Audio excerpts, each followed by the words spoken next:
Hello, good morning. BSTN and Dr. Kotsi.ps. Ang ating topiko sa araw na ito about engine jerking. Lalo na pag nakarandam kayo na ilagay nyo sa drive, lakas ng nginig o vibration, pero bago naman ang inyong engine mounting.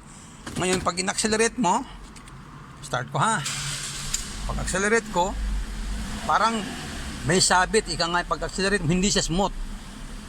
Ibig sabihin nun, may isang putok na or sira na coil or spark plug or injector. Pero doon tayo muna sa ignition coil. Saka ito merong service light on. Ngayon guys, turuan ko kayo paano mag-diagnose basic ng inyong ignition coil. Okay, dito tayo sa harap.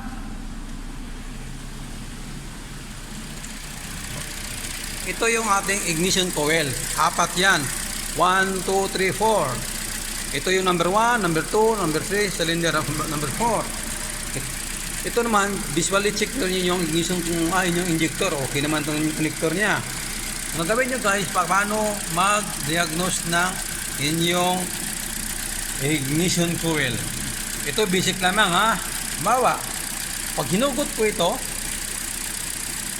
ang coil, pag hinugot mo, dapat ang makina ay may reaction or bababa ang RPM. Halimbawa, pag hinugot mo ito na walang reaksyon o hindi nagbago ang andar, ibig sabihin mayroon kang problema sa cylinder na ito, either spark plug or coil or compression. But dito tayo muna sa ignition coil basic diagnosis. Okay, tanggalin ko ha. Tanggalin ko tong coil na isa. Huwag kayo matakot, hindi kayo makuryente. Wag lang kayo magdikit sa wag lang kayo dumikit dito. Sa total plastic naman to, kahit didikit ka. Wag ka lang didikit sa metal.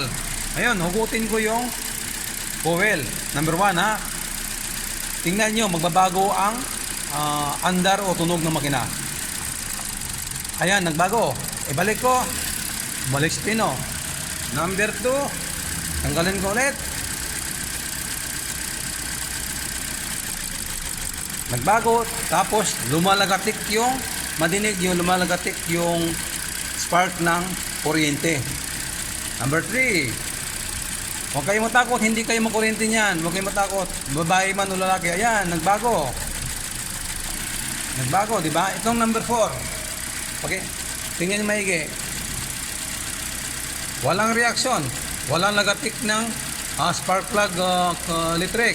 Ibig sabihin, sira itong coil nyo or itong connector. Pero okay naman connector.